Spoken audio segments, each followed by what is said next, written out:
Good morning, students. Welcome back to the heredity and evolution, which we are going to study in the principles of inheritance. That is the chapter we were discussing. And we finished monohybrid cross, in which you studied when we crossed a tall plant with a tall pea plant with a dwarf pea plant. The first generation, all the plants were tall, and we self-pollinated the F1 plants, first filial generation plants, F1 plants, and produced F2 generation. And F2 generation we got a tall and a dwarf in 3:1 ratio. So I just show the cross again. Now, tall plant crossed with the dwarf. Tall is the dominant characteristic. So you are using letters capital T, dwarf, recessive characteristic. The characteristic that is expressed is called the dominant characteristic. Not expressed in the first generation is called the recessive characteristic. First generation, F1 generation. So this will produce only one type of gamete, that is capital T containing gamete. This will produce only one type of gamete, again small t containing gamete. F1 generation, they are all tall. You can see they are tall. And we produce a F2 generation, that is the F2 generation. We self-pollinated the F1 plants, that is a tall into tall. So you can see the plants can be the male plant and female plant. This is a symbol for female and this is a symbol for male. And the plants, same type of plants. And you can see this will produce two type of gamete, capital T containing gamete, small t containing gamete. So they produce two type of male and female gamete. So we are self-pollinating, same type of plant you are using. So you understood that we get four different four plants produced, or 1/4 of them was capital T containing, then half of them capital T, small t containing, and you can see 1/4 again small t. So you got a ratio that this is, if one allele is there, that is for tallness is there, then it will be tall. If both alleles are for dwarfiness, so that will be dwarf. So you got a ratio. Two ratios are there: phenotypic ratio and genotypic ratio.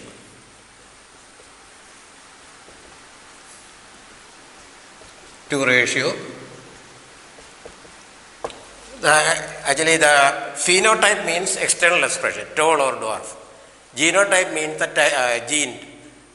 Now you can see phenotype means this is tall, this is tall, this is tall, and this is short. So you get a phenotypic ratio 3:1. But genotypic ratio, if you examine, you will get a capital T 1, only 1. Then a capital T, small t containing 2. This is capital T, small t containing, this is capital T, small t containing, and a small t containing 1. So meaning you get a ratio, small t again 1. So you are going to get a ratio 1:2:1. So genotypic ratio is 1:2:1. So now there is a problem. A plant can be tall. For example, capital T containing alleles containing plant is tall, and the capital T, small t containing plant also is tall. But externally they are tall. That is meaning phenotype is tall, but genotype is different. Now we are going to see how can we understand, or how can we test and understand whether this is homozygous. If both alleles are same, it is called homozygous, or heterozygous. How to understand this one? So our aim is this one, to show that the plant is either homozygous or heterozygous, whether homozygous or heterozygous. Now there is a cross called a test cross. So using the test cross, we can find out whether a plant is homozygous or heterozygous. and that cross is called a test cross. So test cross means cross to find out whether a plant or animal is homozygous or heterozygous. Both alleles are same or different, but they are outside phenotypically they are same. So this cross is called a test cross. How to conduct a test cross? And you can see the example given in your textbook is about the violet and white, but let us use this one, capital T small t content. So if it is capital T small t, you have to cross it with the recessive plant. So in both these test tubes, what you are going to do is you are crossing this plant with a homozygous recessive plant. So homozygous recessive is small t containing. So this is tall plant, this is dwarf plant. So in the cross, and if you make the cross, you can see this will produce capital T containing gamete, and this will produce small t containing gamete. So all individuals produce in the first generation, and all will be tall. So if all are tall, it means that it is homozygous. The plant that you selected to test the cross, it is homozygous, meaning it will be capital T containing capital T containing. 2 will be capital T. And then if it is capital T small t, we don't know whether capital T or capital T. If this is the case, do the same cross it with the homozygous recessive plant, and this will produce 2 type of gamete because capital T small t, and this will produce only 1 type of gamete, and the result will be this will produce, if they fuse like this, it will produce capital T small t, and there is no chance here. Again this one you can see it will small t. So here you will get 50%, that means half will be tall and half will be dwarf. That means 50% tall and dwarf. If this is a situation, you can see it is a heterozygous, and this cross is called a test cross. So what is test cross? The test cross is, the aim is to find out whether an organism is homozygous or heterozygous. In the example we studied, whether it is homozygous tall or heterozygous tall. What you should do in all the test cross, what you should do is only this one. Take the plant, cross it with the homozygous recessive characteristic. For example, homozygous recessive, here you can see it is a small t recessive one. Now, if you cross, if you get a 50-50 tall and dwarf, meaning it is heterozygous, meaning capital T small t. If it is 100% dominant characteristic, it means that it is heterozygous, that is capital T small t. And this cross is called, the name of this cross is test cross. Now we are going to see this there in your textbook. You can see the example given is actually the cross is purple and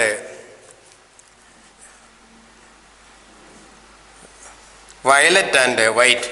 That is the cross given in the textbook, and you can check that one also. Same, there is no easy, and actually there we are using another letter, that is all violet and white, that letter is used. So here the dominant characteristic is actually violet is the dominant characteristic, white is the recessive characteristic. That is one example given in the textbook, and I hope you understood test cross. Test cross, the aim of the test cross is to find out whether the individual is homozygous for that particular gene, both the genes are alike, same, or both alleles are same, or they are different.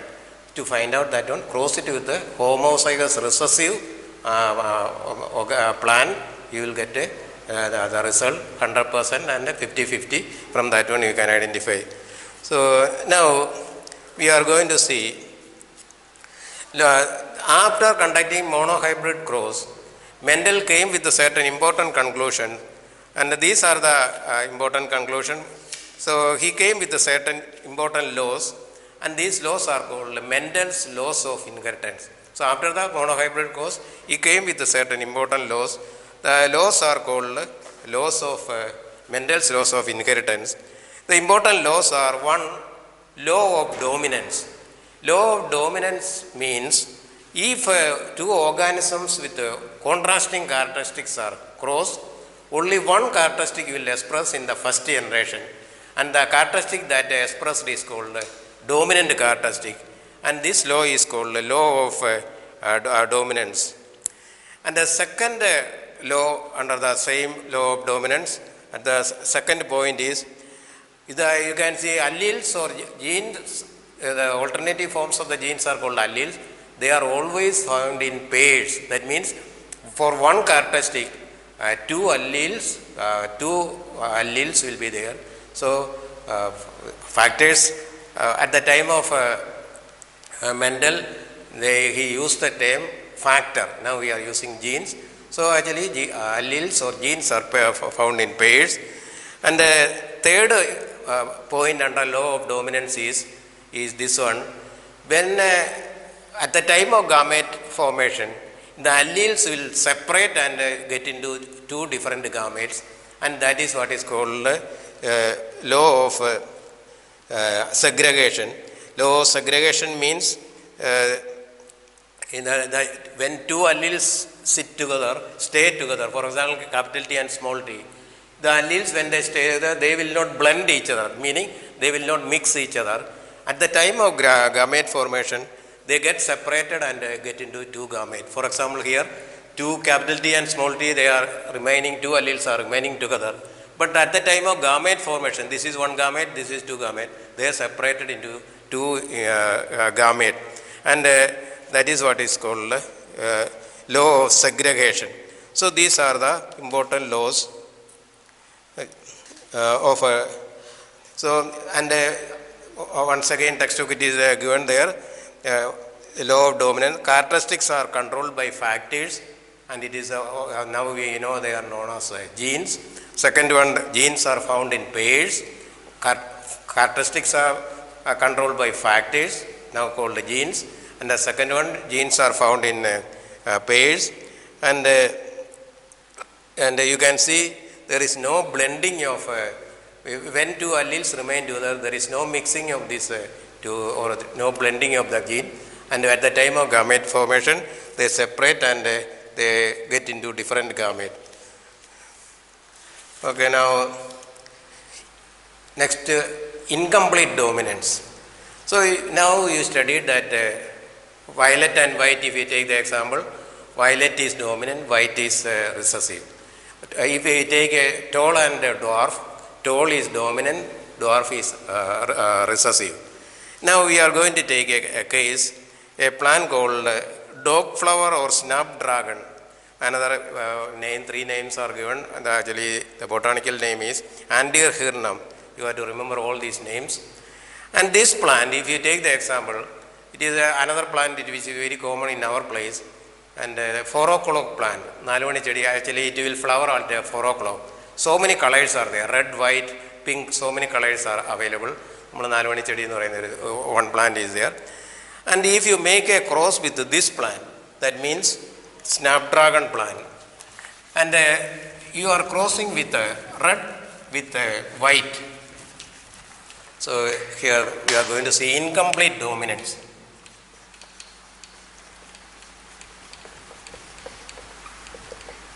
Meaning that one